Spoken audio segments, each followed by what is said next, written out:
You for clarity, hunong. Sugba.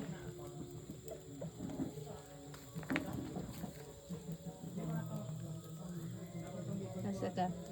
Hadlok mi sila ang isda mo ikyas mo nang tulupat ka buok bantay sa isda kay mo ikyas niya ning isda ilang gisugba. Usa ka isda nga walay ulo, upat ka bantay. Yoso. Fisken som grillade måste vara 4 security guard vakter. För att den fisken utan huvud kan gå springa.